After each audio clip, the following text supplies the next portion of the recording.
ಮಂಗಳೂರಿನ ಜೆರೋಸಾ ಶಾಲೆಯಲ್ಲೇನು ಧರ್ಮದ ಅವಹೇಳದ ಆರೋಪ ಕೇಳಿಬಂತು.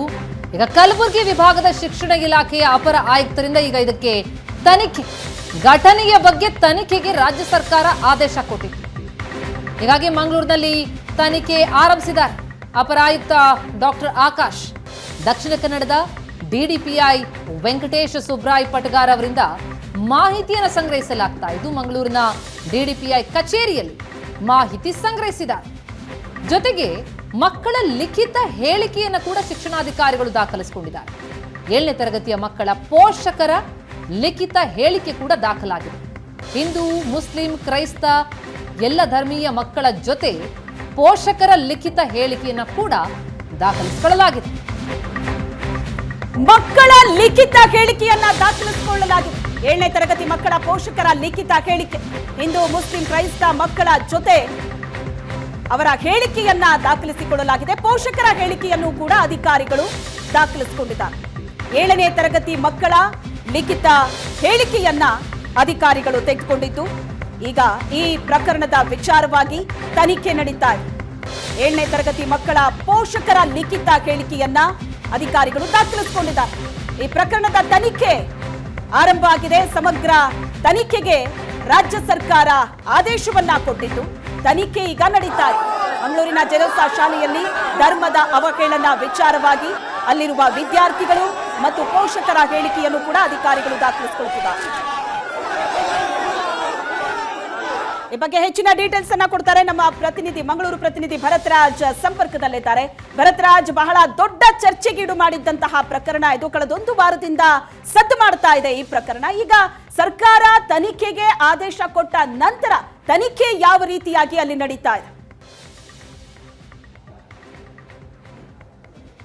ಶ್ವೇತಾ, ಹೌದು, ಜೆರೋಸಾ ಶಾಲೆಯ ಪ್ರಕರಣಕ್ಕೆ ಸಂಬಂಧಪಟ್ಟಂತೆ ಅದಕ್ಕೊಂದು ತಾರ್ಕಿಕ ಅಂತ್ಯವನ್ನು ಕಾಣಿಸಬೇಕು ಅನ್ನುವಂಥ ಕಾರಣದಿಂದಾಗಿ ಈಗಾಗಲೇ ಶಿಕ್ಷಣ ಇಲಾಖೆ ಸರ್ಕಾರ ಕೊಟ್ಟ ಸೂಚನೆ ಹಿನ್ನೆಲೆಯಲ್ಲಿ ಶಿಕ್ಷಣ ಇಲಾಖೆಯ ಕಲಬುರಗಿ ಉಪವಿಭಾಗ ಏನಿದೆ ಅದರ ಅಪಾರ ಆಯುಕ್ತರಾಗಿರ್ತಕ್ಕಂತಹ ಡಾಕ್ಟರ್ ಆಕಾಶ್ ಅವರ ನೇತೃತ್ವದಲ್ಲಿ ಒಂದು ತನಿಖೆ ನಡೀತಾ ಇರುವಂಥದ್ದು. ಪ್ರಮುಖವಾಗಿ ಇವತ್ತಿನ ಈ ಪ್ರಿಲಿಮಿನರಿ ಎಂಕ್ವೈರಿಯ ಒಂದು ಪಾರ್ಟ್ ಅನ್ನು ಹೇಳ್ತಾ ಹೋದ್ರೆ, ಕಳೆದ ಶನಿವಾರ ಆ ಶಾಲೆಯಲ್ಲಿ ಒಂದು ಶಿಕ್ಷಣ ಇಲಾಖೆ ಡಿಡಿಪಿ ಅವರ ನೇತೃತ್ವದ ಒಂದು ಟೀಮ್ ಹೋಗಿತ್ತು. ಆ ಟೀಮ್ ಅಲ್ಲಿ ಒಂದಷ್ಟು ಮಾಹಿತಿಗಳನ್ನು ಕಳೆ ಹಾಕಿತ್ತು. ಪ್ರಮುಖವಾಗಿ ಅಲ್ಲಿ 7ನೇ ತರಗತಿ ಏನು ವಿವಾದ ಆರಂಭ ಆಗಿರ್ತಕ್ಕಂಥ 7ನೇ ತರಗತಿ ಏನಿದೆ, ಈ 7ನೇ ತರಗತಿಯ ಎಲ್ಲ ಶಿಕ್ಷಕರು ಮತ್ತು ಪೋಷಕರು ಹಾಗೂ ಆ 7ನೇ ತರಗತಿಯಲ್ಲಿ ಕಲಿಯುವಂತಹ ಎಲ್ಲ ಧರ್ಮದ ವಿದ್ಯಾರ್ಥಿಗಳ ಲಿಖಿತ ಹೇಳಿಕೆಯನ್ನ ಖಾಲಿ ಹಾಲೆಯಲ್ಲಿ ಒಂದು ಲಿಖಿತ ಹೇಳಿಕೆಯನ್ನು ಪಡೆದು ಅವರ ಸಹಿಯನ್ನು ಪಡೆಯಲಾಗಿದೆ. ಅಂದ್ರೆ ಇಲ್ಲಿ ಗಮನಿಸಬೇಕಾದಂಥದ್ದು, ಅವರ ಹೇಳಿಕೆಗಳಲ್ಲಿ ಯಾವುದಾದ್ರೂ ವ್ಯತಿರಿಕ್ತತೆ ಕಾಣುತ್ತಾ, ಅವರ ಹೇಳಿಕೆಗಳಲ್ಲಿ ಯಾವುದಾದ್ರೂ ವ್ಯತ್ಯಾಸಗಳು ಕಾಣುತ್ತಾ ಅನ್ನುವಂಥದ್ದನ್ನ ಪರಿಶೀಲನೆ ಮಾಡಲಾಗಿದೆ. ಆ ಎಲ್ಲ ಲಿಖಿತ ಹೇಳಿಕೆಗಳ ದಾಖಲೆಗಳನ್ನು ಇವತ್ತು ಶಿಕ್ಷಣಾಧಿಕಾರಿಗಳು ಡಾಕ್ಟರ್ ಆಕಾಶ್ ಏನಿದ್ದಾರೆ ಅವರಿಗೆ ಸಲ್ಲಿಕೆ ಮಾಡಿರುವಂಥದ್ದು.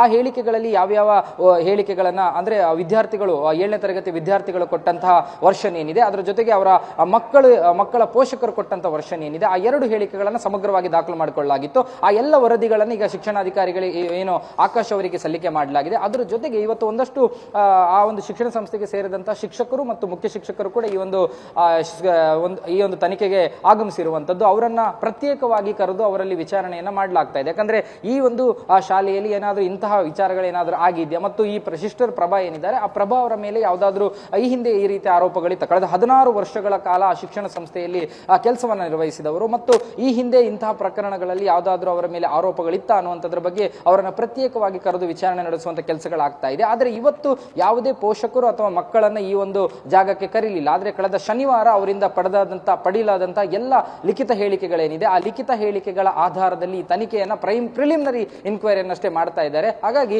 ಇವತ್ತಿನ ಒಂದು ಪಾರ್ಟ್ ಮುಕ್ತಾಯ ಆದ ನಂತರ ಮತ್ತೆ ಅವರು ಆಕಾಶ್ ಅವರು ಶಾಲೆಗೆ ಭೇಟಿ ಕೊಡ್ತಾರ ಅನ್ನುವಂಥದ್ದನ್ನು ಕೂಡ ನೋಡ್ಬೇಕು. ಯಾಕಂದ್ರೆ ಇವತ್ತು ಪೋಷಕರು ಯಾವುದೇ ರೀತಿಯಾದ ಹೇಳಿಕೆಗಳನ್ನು ಕೊಡ್ಲಿಕ್ಕೆ ಬರೋದಿಲ್ಲ.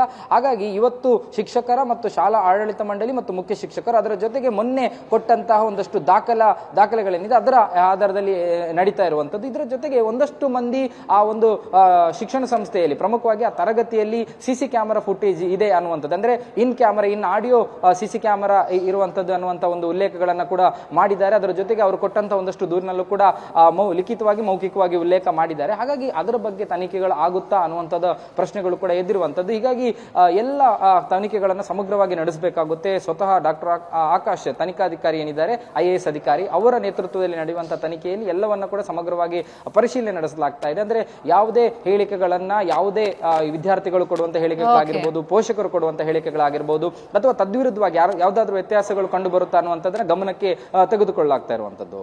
ಥ್ಯಾಂಕ್ ಯು ಸೋ ಮಚ್ ತಮ್ಮೆಲ್ಲ ಮಾಹಿತಿಗೆ ಭರತ್.